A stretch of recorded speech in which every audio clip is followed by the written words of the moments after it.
पंचायती राज व्यवस्था आजाद भारतनु एक महत्वपूर्ण पगलू રહ્યું છે। આજથી 50 વર્ષ પૂર્વે એ વખતની નેતાગીરીએ દીર્ઘદ્રષ્ટિ સાથે સત્તાના વિકેન્દ્રીકરણ માટે આ પંચાયતી રાજ વ્યવસ્થાના મોડેલને વિકસાવ્યું। આમ સદીઓથી ભારતમાં ગ્રામ રાજની કલ્પના આપણી ગળથુથીમાં રહેલી છે। આપણે ત્યાં ગામ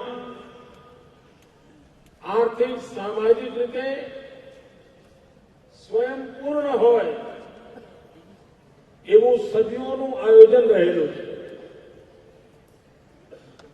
એ આપણી પરંપરાગત પ્રકૃતિને અનુકૂળ એવી આ પંચાયત રાજ વ્યવસ્થાએ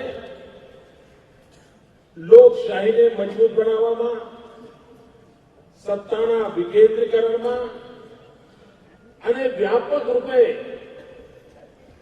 જનભાગીદારીમાં મહત્વની ભૂમિકા નિભાવી છે। અને એટલે ગુજરાત સરકારે પંચાયત રાજની સ્વર્ણિમ જયંતિ ઉજવવાનો નિર્ધાર કર્યો। 50 વર્ષ પહેલા એની શરૂઆત થઈ। અનેક ઉતાર ચઢાવ આવ્યા। નવી વ્યવસ્થા હતી, વિકાસવાનું હતું, શીખતા પણ ગયા, સુધારતા પણ ગયા અને કરતા પણ ગયા। અને આજે આપણે સમગ્ર દેશમાં આ સત્તાના વિકેન્દ્રીકરણની વાતને સ્વીકૃતિ મળી છે। હમણાં આપણે કાર્યક્રમ કર્યો, તાલુકા પંચાયતની સીટથી વણથંભી વિકાસ યાત્રાનો કાર્યક્રમ કર્યો।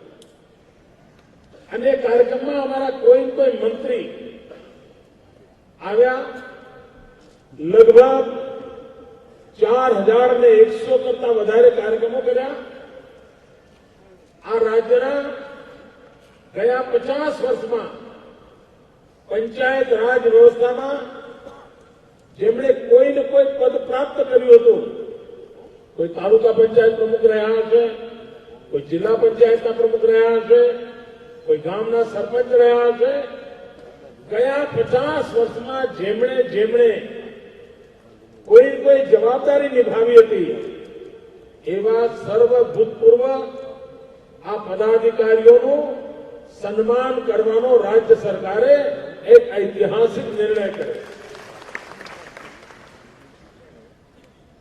ભારતીય જનતા પાર્ટી કે જનસંઘ એના રાજકારણની વાત જો કરીએ તો પંચાયતી રાજ વ્યવસ્થામાં ભૂતકાળમાં ભાજપનું નામો નિશાન નહોતું, કોઈ ઓળખાણ જ નહોતી, જનસંઘ તો હતો જ નહીં।